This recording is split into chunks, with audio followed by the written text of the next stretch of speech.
Hey, what's up, guys? Welcome to the channel. This Saturday is UFC 272, and in the main event, we have Colby Covington versus Jorge Masvidal, and this video is going to be my full breakdown and prediction for this welterweight fight.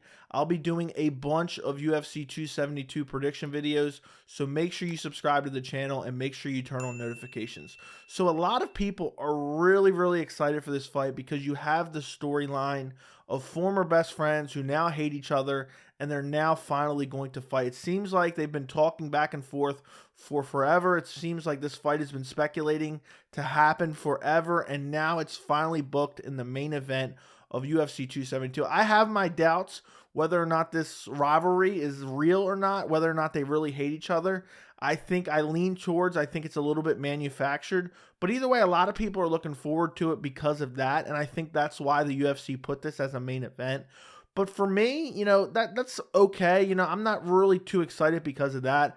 I'm more excited to see two top welterweights fight each other because the welterweight division, it seems like everyone outside of Usman up until recently, all the top ranked guys have been ducking each other or not fighting each other or refusing to fight each other for one reason or another. And I'm just happy to see two guys who are ranked in the top 10. They have a little bit of a storyline and they are finally going to fight each other. I'm a little disappointed with this card overall. It's not the worst card, but I just really thought with the non-title main event, I really thought the UFC would really stack this card and go all out. And, it's a decent pay-per-view card, don't get me wrong, but it's not as stacked as I would have liked it to have been. But, we got stacked pay-per-views all the end of 2021, so I guess, you can't complain too much. So if you look at the tail of the tape for this fight, you have Colby Covington, who's ranked number 1 in the UFC official rankings. Jorge Masvidal is ranked number 6. Colby Covington is 34 years old. Masvidal is 37 years old. They are both 5'11". Colby Covington has a 72-inch reach, and Jorge Masvidal has a 74-inch reach. So if you look at Colby Covington's resume, and I'm going to talk a lot about resumes when it comes to this matchup, it is absolutely terrible. He does not have a win over a current top 10 or even I think top 15 ranked welterweight. And I know, he's had the close fights with Usman. That was his last fight. And I really believe that Colby Covington's best performances were his losses to Kamaru Usman, and I really think people elevate Colby so much for losing to Kamaru Usman. I think you get down like a little bit of a slippery slope when you do that, because who knows, could have been an off night for the champion or whoever you're elevating him against, and at the end of the day, he lost those fights. So I really don't think, you should be elevating him for losses, but I know they were great performances. So you look at his most recent fight, he fought Kamaru Usman at UFC 268. He lost via decision, and actually Colby's performance in this fight was a lot better than I expected after the second round. So the first round I thought clearly went to Kamaru Usman. The second round, Kamaru Usman drops him twice, and I really thought Usman was going to finish him in that second round. It was towards the last 30 seconds, and the second drop, Colby fell flat on his face. I thought Usman was going to get the stoppage, and then after it went, to the third round, I thought Kamaru Usman, okay, he's going to handle him for here on out, maybe even get the stoppage in the later rounds. Colby Covington made a resurgence in this fight and arguably won rounds 4 and 5. I still think he lost round 3, and I thought round 2 was a 10-8. And also I think 5 was really close, and I thought 4 went to Colby. But just to get dropped that badly in the fight and then be able to recover and come back and win some rounds against what many people consider the pound-for-pound champ, you cannot discount that, even though I'm saying, I think people elevate him way too high for fights he lost. So before that, and his last win was in September of 2020 against Tyron Woodley. And, I know Tyron Woodley has fallen off a cliff. Even before this, I think he came in on a 2-fight losing streak. He had lost to Usman and then lost to Burns, dominated in both those performances. Then he fought Colby. Colby pretty much dominated him, but it wasn't even a super spectacular or a very dominant performance by Colby. Woodley was able to stuff some takedowns, even get a takedown of his own, land some shots, and Colby wouldn't have even got the finish over Tyron Woodley if it wasn't for kind of a freak rib injury. But nonetheless, Colby gets the win. That's his last win. Then before that, he lost to Kamaru Usman. That's the first title fight back in December of 2019. And this fight was super competitive. I think I had it 2-2 going into the 5th round, and Kamaru Usman stops him in the 5th round. But again, credit to Colby's toughness. I think he broke his jaw in the 3rd round. I don't remember which round it was. And he was able to tough it out, and I think he won that round 4, if I remember correctly. But you look up and down Colby Covington's resume, and I'm going to do the same thing with Jorge Masvidal. You don't see a lot of quality opponents, especially in the win column for him. You have Robbie Lawler. Robbie Lawler was far past his prime in that performance. That was all the way back in August of 2019. And I really believe Colby's best performance was against RDA at UFC 225, and this was for an interim welterweight title. And he dominated RDA. The pressure, the volume, the wrestling was just too much for RDA. Outside of that, there's just really not a lot of high-quality, elite-level opponents on Colby's resume. In the Damian Maia fight, he won, but even Damian Maia was outstriking him for, I think, in the 1st round, and this one even cut him up and bloodied him, which Damian Maia has terrible striking, but that was so long ago. That was all the way back in 2017. So I'm not really going to go back and look at all these fights from 4 or 5 years ago. I just wanted to talk about the relevant fights. You look over at Jorge Masvidal, he's coming into this fight on a 2-fight losing streak. And it's crazy because since 2019, combined record for Colby Covington and Jorge Masvidal is 1-4, with all 4 of those losses coming to Kamaru Usman, and the only win being Colby's win over Tyron Woodley, which is just insane to me. So Kamaru Usman, he fought him at UFC 261 in April of last year. And in this fight, I thought Jorge Masvidal looked okay in the 1st round. He got taken down, but he was able to get up. He landed some good elbows off his back. And then eventually the 2nd round came around. Usman landed a nasty right hand and just put him to sleep, and even followed up with ground and pound. Jorge's lifeless body was just laying there. It was a great win for Kamaru Usman. And a lot of people never expected that, because Jorge Masvidal, in his entire career, he's only ever been stopped by strikes twice. And I think this was the only time ever in the UFC, if I'm not mistaken. And, you know, I know Jorge Masvidal got KO'd in this fight, but I thought the 1st round was kind of promising, and I really think in this fight, and this is very relevant because Kamaru Usman and Colby Covington are very similar styles. In this fight, Jorge Masvidal was so worried about the takedown, even though most people would say on paper Jorge Masvidal is the better striker. He was too worried about the takedown. He got clipped with a massive right hand and put to sleep. Before that, he lost to Kamaru Usman at UFC 251. That was in July of 2020 on Fight Island, and he just got dominated in this fight.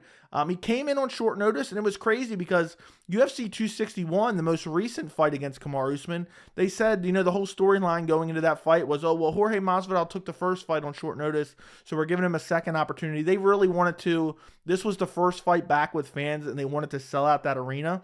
But in the 1st fight, I think he was more prepared than he was for the 2nd fight, because the 2nd fight, they announced it like a month out. Now, maybe they had talked about it previous to this, and Jorge Masvidal knew. But even for the 1st fight at UFC 251, it was supposed to be Usman versus Masvidal. There were some negotiating issues with Masvidal in the UFC. So eventually they decided to go with Burns. Then Burns pulled out like 2 weeks beforehand, and Masvidal stepped in. But it was, you know, kind of rumored by multiple fighters that Masvidal was in the gym training the entire time. So, you know, in that fight, he was dominated. His stamina wasn't the greatest. The 1st round, he came out looking for the kill, and he just wasn't able to really do much to Usman, and I think it was 50-45 on all 3 judges' scorecards. Then his most recent win was at UFC 244, November of 2019. I always like to say this. I was there live for this fight. It was the BMF belt. Doesn't mean anything, but he was able to absolutely destroy Nate Diaz, and I wish the fight could have gone a little longer, but Nate Diaz got a nasty cut on his eyebrow, and eventually the doctors had to stop it. But for me, I know a lot of people said, well, Nate could have came back in the later rounds, and maybe he could have. I saw all I needed to see. I know Masvidal is the better fighter than Nate Diaz, and I don't think it was going to get any better for Nate in that fight. Before that, he did the flying knee KO over Ben Askren. And, you know, I know a lot of people look at this win and they say how great it was. And it was a 5-second KO. It was really like a 2-second KO because it took 3 seconds for the referee to get in between them. And I know people look at this win as a great, spectacular win for Jorge. And it was crazy that he did it. But for me, I have to look back, and going into this fight, I thought Jorge Masvidal would brutally KO Ben Askren. I did not think Ben Askren was that good. He was a guy who just kind of takes you down, lays on you, and just has like really strong wrestling. But his hands are terrible. You know, we never saw him win a fight in the UFC outside of the controversial Robbie Lawler fight. And so for me, even though it was spectacular of Masvidal, if going into the fight I said Ben Askren was kind of a bum, I can't really say, oh, this was a great win for Jorge. Before that, he beat Darren Till, which I actually think was a better win, his best win in recent memory. He knocked out Darren Till in the second round, and he returned after a long layoff to beat Darren Till. And, it was a picture perfect. I think it was a step in right hand, and he brutally slept Darren Till. And this is Jorge Masvidal's, biggest strength is his nasty KO power. And for me, and I've talked about this plenty on the channel, up until the Ben Askren fight, I thought Jorge Masvidal was criminally underrated. And after the Ben Askren fight, because of that flying knee, everyone started to jump on board, and he got criminally overrated. But this Darren Till win was a solid win. But again, you look over his resume, and those are his 3 most recent wins. It's not the greatest resume, Other than that, what's his next best win outside of Darren Till, who then went up to middleweight? It's kind of a little bit of a bust there. He has losses to Stephen Wonderboy Thompson, Damian Maia. He lost via split decision. And that's a common theme for Jorge Masvidal. He loses a lot of split decisions. He beat Donald Cerrone back when Donald Cerrone was closer to his prime. He lost a split decision to Lorenz Larkin, who I think is a quality opponent, but that's getting back in 2016. There's no real need to look at those fights. But again, I have to talk about the resume. Jorge Masvidal's resume is awful too, and I don't think, he has a win over a current top-ranked or even top 15 welterweight. I might be mistaken. I haven't looked through all this and then double-checked with the rankings.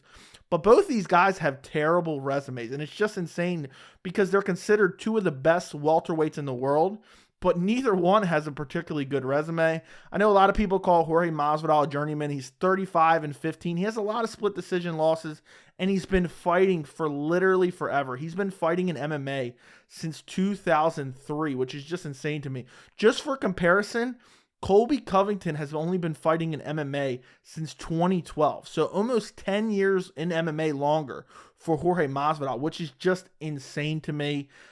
So now if you look at this fight, and I try to give you guys my prediction, I've really flipped back and forth on this fight. And I think a lot of people are picking Colby Covington, and they're saying, Colby Covington's definitely going to out-wrestle him and dominate him in the clinch and take him down and control him on the ground. But I really believe Jorge Masvidal has been fighting this style of fighter for forever. His last 2 training camps were for Kamaru Usman. And I know he's had his deficiencies there, but I don't think it's as clear-cut as that because Jorge Masvidal has very good striking, and Colby's striking is not the greatest, and it's predicated on volume and pressure. And when you have KO power coming back, it's one of those things where there's trade-offs there. So Colby has the wrestling advantage. Can he win the striking because of the threat of the wrestling to Jorge Masvidal, like we've seen in the second Kamaru Usman fight?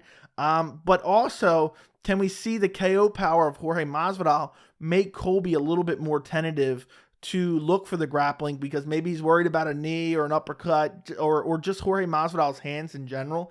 And I think that's what makes this fight so interesting, because a lot of people are acting like Masvidal doesn't have a chance. I really believe this fight could go either way, and I think there's really 2 possibilities in my mind that this fight goes down. I think either Colby Covington wins a decision, he outgrapples Jorge, controls him against the fence, and it's kind of a relatively boring decision, or Jorge Masvidal lands on the feet and eventually TKOs Colby Covington. And I am going to go with, I flip back and forth. Those have been my 2 predictions. I am going to go with Jorge Masvidal, 2nd round TKO. And I think this is going to shock a lot of people because I've been leaning Colby Covington. And I know Jorge Masvidal doesn't have the best wins. I mean, how do you get 2 title shots with a win over Nate Diaz? But I just don't trust Colby Covington's hands at all. And I know he looked good against Kamaru Usman in the later rounds, but I think Kamaru Usman's striking leaves a lot to be desired, and his top-tier grappling kind of covers up a lot of that. People don't talk about, well, his striking isn't that good because it can look good because the threat of the wrestling. And I just think that Colby Covington, and again, I'm like 50-50 on this, so I'm not super confident in this pick. Maybe I'm 55-45 Jorge Masvidal, and I've flipped back and forth throughout this week. I had to finally nail down a pick. And I just believe that Colby Covington is going to come out in this fight. He's going to look for the clinch. He's going to look for the takedowns. I don't think he's a better grappler than Kamaru Usman. And I don't think that Colby Covington's, pillow punches, he doesn't really have power. I know he rocked Usman a couple times, but outside of that, I don't think he's ever knocked anybody out, at least in his UFC career. Maybe I'm wrong on that. But I just really believe that the threat of the KO power from Usman, as well as the superior grappling, was a massive advantage for Usman versus Masvidal, and I don't think Colby Covington has those same advantages.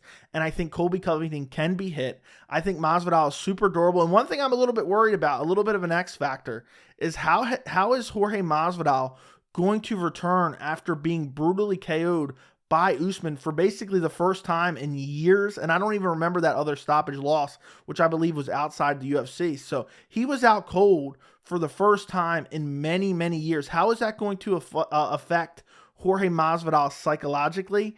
But I just believe Colby leaves too many openings. He was rocked by Usman in the second fight. He was stopped by Usman in the first fight.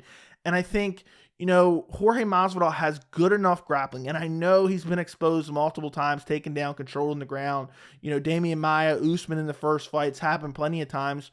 But Masvidal is okay. He's able to get up off his back. Tyron Woodley was able to get up off his back against Colby Covington versus Usman was really able to take Woodley down and control him. And I think Masvidal has been working on it for so many camps. He knows Colby very well. I know they haven't trained with each other for maybe 2 or 3 years now, but I think Masvidal knows him really well. And in my mind, Jorge Masvidal has power for all 5 rounds. And I think eventually Jorge Masvidal is going to find that kill shot.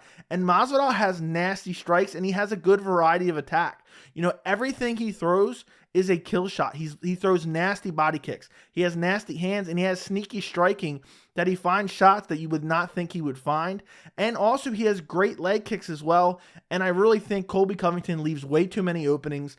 And I think Masvidal will find his chin and put him to sleep in the second round. I think if Colby wins, it's going to be a lot of clinching Masvidal, pressing him against the cage, dirty boxing, knees to the thighs.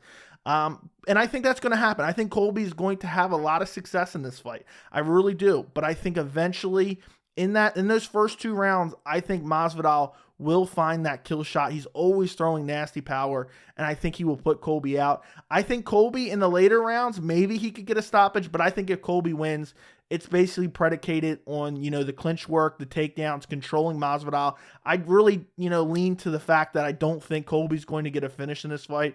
I think if Colby wins, he's just constantly just pressing Masvidal against the cage. But Masvidal knows what's coming. And this time, other than the last 2 camps he's had for Usman, he's known he's fighting Colby for an 8-week training camp. So he has a full 8-week training camp to prepare for Colby Covington. I don't think Masvidal is worried about the power of Colby, so Masvidal can kind of keep his hands low. I think he will probably eat some shots from Colby, but unless that chin of Masvidal has completely deteriorated, I think he will be able to absorb the shots of Colby and eventually find his own. And I just think the power superiority of Jorge Masvidal is going to be what wins him this fight. And, I know maybe Colby wins the striking because the threat of the takedown, I've talked about it many times. When you are the superior grappler and wrestler, it opens up the hands. So we'll really see. I think this will be a pretty exciting fight, at least live, just because you don't know how it's going to play out. I think in retrospect, depending on what happens as far as Colby being able to, dominate him in the clinch or dominate him on the ground, I don't think Colby has the same level of takedowns that Kamaru Usman has. I don't think Colby is as strong as Usman. Colby's not a massive welterweight. I think the size advantage, for Usman over both these guys was very significant.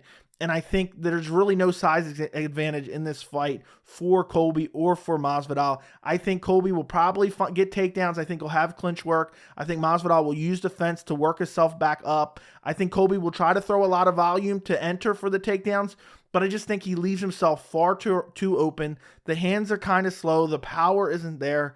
And Jorge Masvidal is going to counter Colby Covington and put him to sleep in the second round. Let me know what you guys think in the comments. Don't forget to like the video, and thank you so much for watching.